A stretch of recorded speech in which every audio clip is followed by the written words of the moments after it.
Motivating, inspiring, and we just love our work in the Latin America Cape because we get to work with amazing people like this. All right, well listen, we're coming to our wrap-up session. So as you can see, Ricardo Menéndez-March is back. It's my great pleasure to welcome him back because we were together for Aotearoa Spanish Language Week in Parliament last year, which is proud for us as the first Mexican MP, but also as a Spanish speaker. So to thank you for that. So Mexican-born New Zealand activist and politician. But I think just to say thank you, and your work with the well-being of communities and environment, and I think these are your words, through a climate, economic and security justice framework. And also for putting Tijuana on the map, not Tijuana, but Tijuana. So thanks so much, and please join me in welcoming Ricardo back to do our closing comments. Kia ora. Thank you, Craig. Thank you. Kia ora koutou. It's kind of nice speaking from a lectern. In Parliament, we don't even have a proper lectern, so it's nice to have somewhere to put notes. But yeah, well, kia ora everybody. Just first of all, wanted to acknowledge the team at CAPE for putting this event and the staff for holding the space. The parliamentary staff, actually, who are around this building. Often we forget that they're the ones actually facilitating the logistics of everything we do, whether it's myself or people who are running functions. Just as Excellency, Alfredo Pérez, really good to work with you and your team at the embassy, and as well as acknowledging the MFAT staff who help hold our relationships, panelists and attendees. And I was reflecting, coming back from the chamber where I was debating a bill around migrant exploitation and better protecting our migrant communities, just how important for us in Parliament, and actually for us in the whole of Parliament and government, holding those relationships people to people is both in terms of informing the work that we do, and strengthening it, because if it wasn't for the relationships that I build and my own lived experience as a Mexican, but also the relationships with other Mexicans and Latin Americans, I would have not been able to contribute to that piece of legislation in the way that I did. And I think we're all better for having stronger bilateral connections with each other, because as legislators, it strengthens the work that we do. And then for our counterparts, it just also enables us to collaborate to improve everything, whether it is trade or community initiatives or policy that we're creating. And from the sessions that I was able to attend, I think for me there were some themes that came through in terms of building relationships based on things like solidarity, reciprocity, and mutual understanding. And I think to me those are three key pillars that I would hope we continue building our relationships in the next 50 years.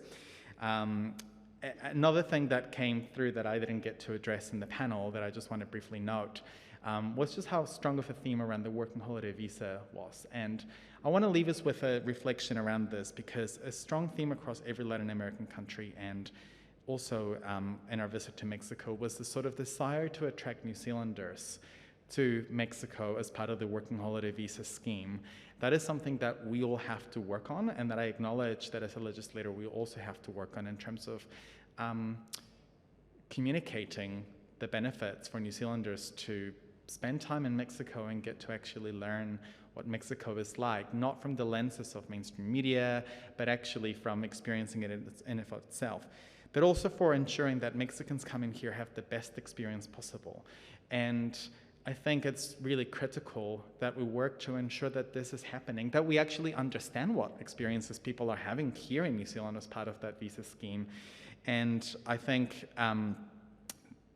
that is something that I want us all to work in terms of understanding that people come here to work in the fields and have a good experience. What is it that we can improve?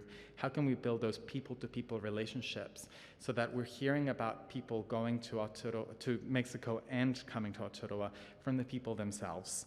And so that is, I guess, my wero to and my challenge to all of us, including to myself, going forward. Finally, I'll close with a whakatauki that I think embodies the spirit of collaboration, and pass on for other people to do some final acknowledgements. So the whakatauki is Nako te roro nao te roro ka ora ai te iwi, which is with your food basket and my food basket, we will sustain everyone. Thank you.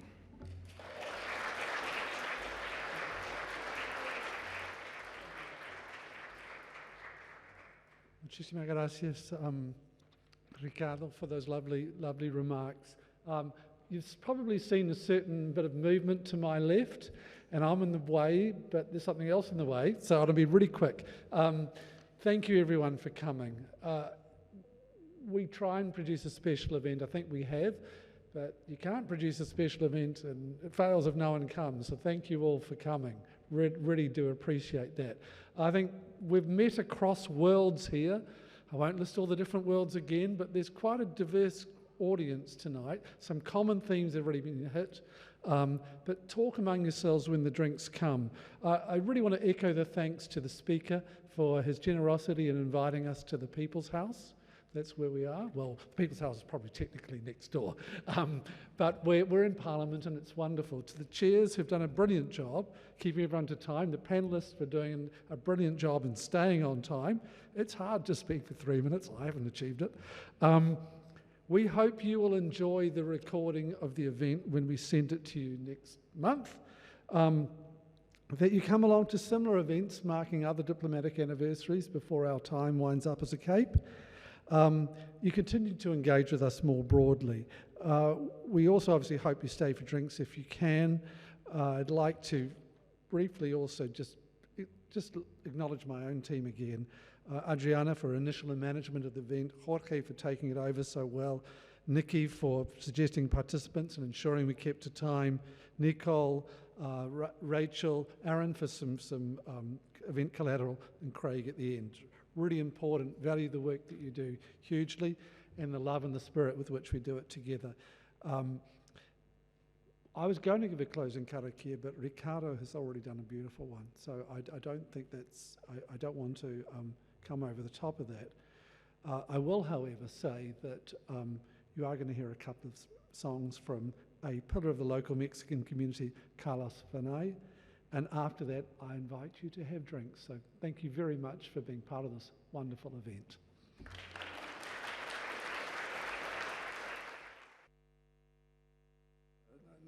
My friends, my colleagues from the embassy. I've been working 4 years in a very difficult time. When COVID was here, we had more than 400 Mexicans with problems.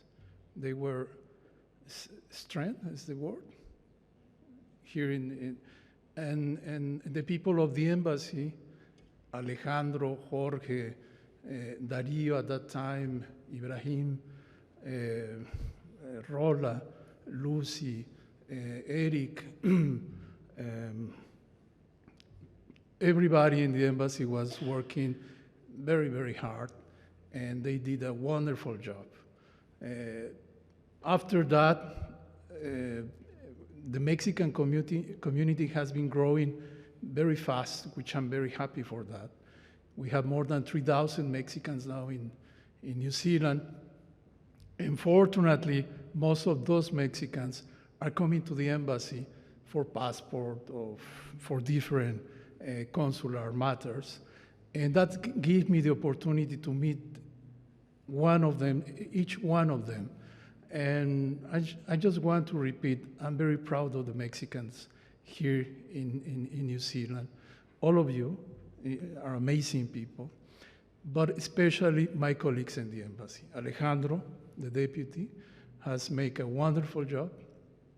I have to say that maybe he's going to be angry with me, but soon he's leaving New Zealand for a new diplomatic assignment.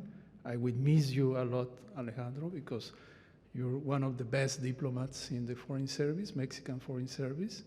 And Jorge, I don't think Jorge is here, the consul. And of course, Rola, who has been in the embassy for I don't know how many years. Most of the Mexicans here were very young when they met Rola, and now they have children and grandchildren. And of course, Eric, who is not here, but Eric has made a a wonderful job. And this is not a common thing, but it's 50 years of bilateral relations. And I'm entitled to say also that I'm very grateful with Julieta, my wife. Julieta has been with me, or I've been with Julieta, that's more correct to say it, 40 years. We almost reached the 50th anniversary. And there is something very, very interesting I want to share with you. When Julieta and we were in Mexico, I think like 35 years ago, one of the schoolmates of Julieta, a very bright lady, told us, I'm going to New Zealand to live. And that was 35, or I don't know how many years ago? 30, how many? 30, well, it's a long time anyhow. And we say, New Zealand? Why New Zealand? And of course, they have the reasons, Alfredo and Vicky Skype, who was in the last panel. And the thing is that my wife, Julieta, and Vicky, they were schoolmates in high school. And they were not only schoolmates, they were very good friends. So when we were appointed in New Zealand as ambassador, I was appointed, the first thing we tried to do is to make the connection with Vicky and to see what's the magic in New Zealand that keeps her and Alfredo, and of course the daughters and now granddaughters in this beautiful country. But it's not a magic, it's the people of New Zealand. And the people of New Zealand is the best asset in this country, like in every country, but I have to say Kiwi people is a big heart. You know, in the diplomatic corps, in the foreign service, and I'm finishing with this, in the foreign service, we say that there are countries that you get there crying because you don't want to go there. Frankly speaking, I came here crying. And, well, not really crying, but I was like, New Zealand? Come on. Just for the record, I've been ambassador of Mexico, accredited to 52 countries in the whole world, so New Zealand was not in my radar as a diplomat. But now that we will leave one day, not yet, I hope to stay here 1 more year or 2 more years, I will say that this is the country that we mentioned, the diplomats. When you're appointed there, you start to cry. And when you receive the news that you have to leave New Zealand, you start to cry. Thank you very much.